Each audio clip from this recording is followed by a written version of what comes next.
One of the most frustrating experiences can be when you're trying to make a change and you just can't seem to do it, or you have been making a change and you're not getting the results or the experience you want. In both of these cases, usually one thing happens. We begin to get frustrated, perhaps down on ourselves, doubt your abilities or your actual capability to make the change that you want and create the result that you want. Now, whether this is in weight loss and changing your diet and getting more into exercise, or creating clients or new business in the business that you're performing, or getting a promotion at work, or creating more effective results in the job that you already have, or better relationships with the people that you work with, or if it's in your personal relationships, there's some really important information that you need to understand about how to create better results when you're feeling frustrated and stuck.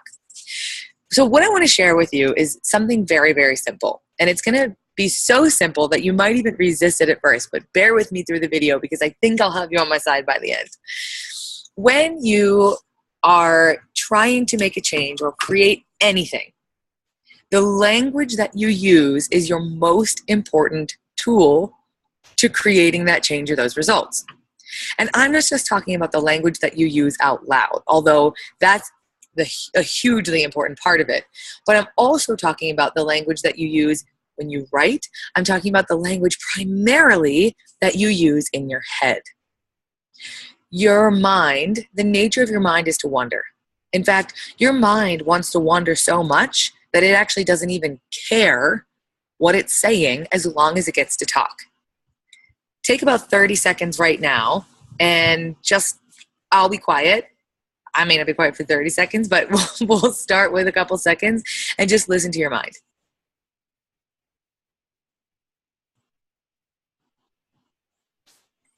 Notice how many thoughts you had.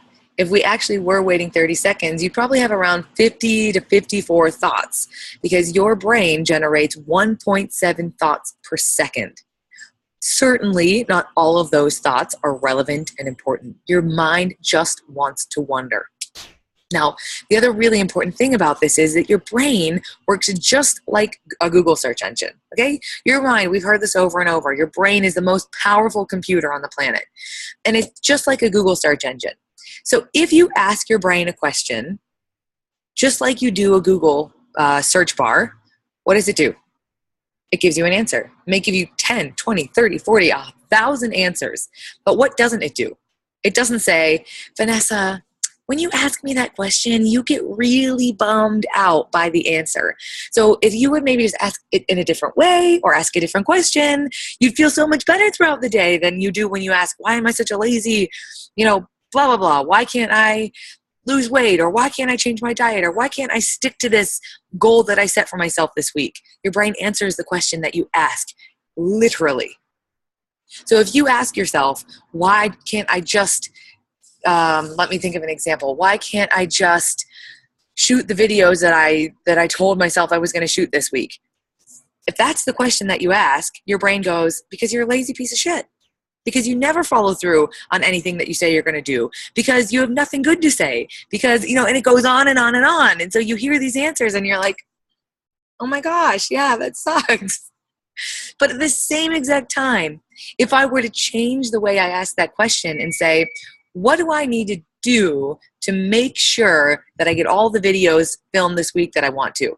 Immediately the brain goes, okay, you need to set aside the time. You need to know what you're going to talk about. You need to make sure that you have some self-accountability in place, and you need to just get it done and get on it right now so you don't feel bad about it later, right? It answers the question that you ask. So if you want to start to generate better results for yourself in your business, in your body, in your life, in your relationships, you react to the feelings that your thoughts evoke. I'm going to say that again because it's really important. You react and act based on the feelings that your thoughts provoke. We think we act based on our thoughts, but we don't. We act based on what I call your thought feelings, right? These instantaneous, sometimes subtle, sometimes powerful, but very profound feelings that your thoughts provoke. Think about this, for a minute. Pause the video and think about a time where you were struggling to make a decision, maybe one that you're making now, and you're trying to determine what's the best course of action. And somebody comes in and gives you this really killer solution, but it doesn't feel right. You're not going to take action, because you need to feel connected to the thoughts in order to take action. Now, this is extra important when we think about the questions that we're asking.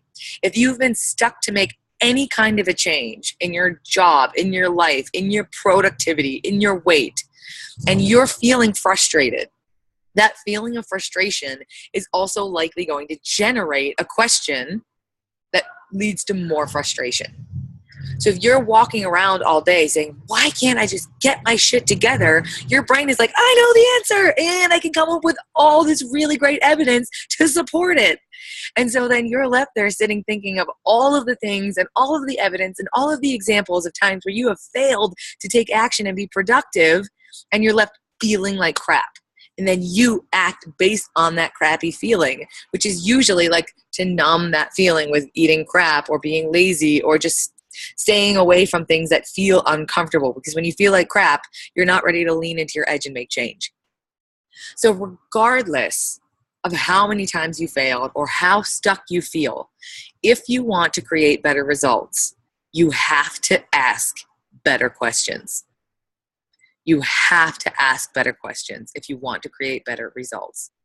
So if you want to create something, if you want to lose 20 pounds, if you want to make $1,000, the question that you ask is, what are 3 things, or what is one thing, even better, what is one thing I can do next to create $1,000? What is one thing I can do now or today to lose 20 pounds? Just one. Don't overwhelm your brain, because you're going to trigger a cascade of frustrated thoughts, right? Because you haven't been following through.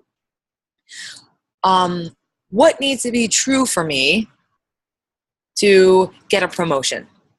And your brain, like the Google search engine, just begins to feed you the answers. Now, what if it's a really challenging question? What if it's a really challenging, stuck feeling? So a couple of my clients at the moment are feeling really kind of dissatisfied and unfulfilled with the jobs that they have and the positions in the companies that they're working for, but they don't know what to do instead. They want this big career change, but they don't know what they want to do. They feel like they don't have a passion. So how do you just say, how do you get your brain to answer a question like that? Here's the thing. Your brain will always find you an answer.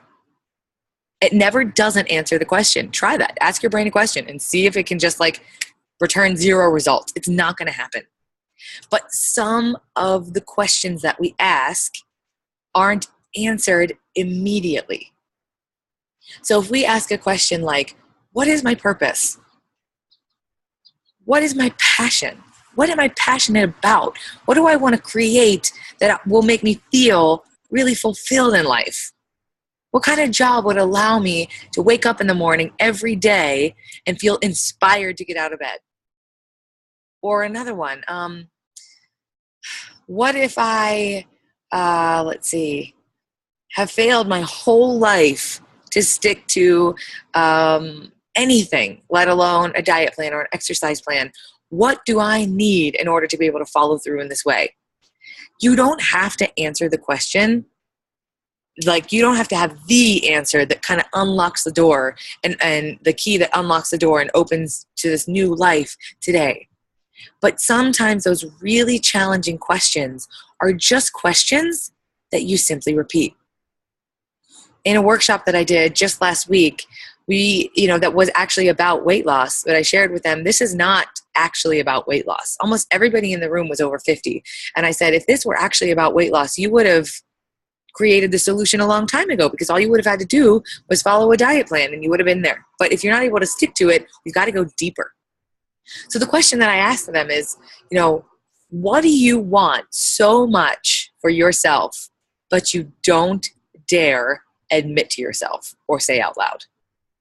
What is your secret dream? What is your desire so powerful and maybe so big that you're afraid you can't get it, that you don't even admit it to yourself because you don't want to risk feeling disappointed that you have no idea how to create it.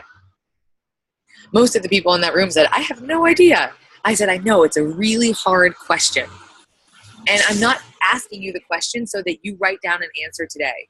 Some questions are just meant to be asked over and over, because here's the thing. When you ask your brain a question that it doesn't know the answer to, it begins to look for answers around you.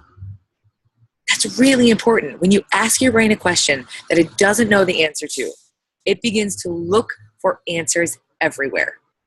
You begin to see things in a different way because your brain wants to give you the answer. It's that Google search engine. So if you ask, what am I passionate about? What am I passionate about today? What am I passionate about in this situation? What am I passionate about when I'm with friends? Ask yourself that question over and over and over, and your brain begins to pull out little examples and find little answers everywhere you go.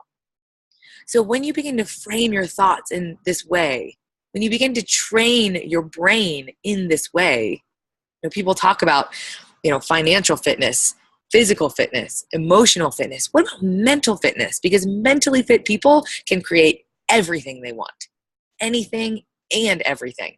To a mentally fit person, nothing is impossible.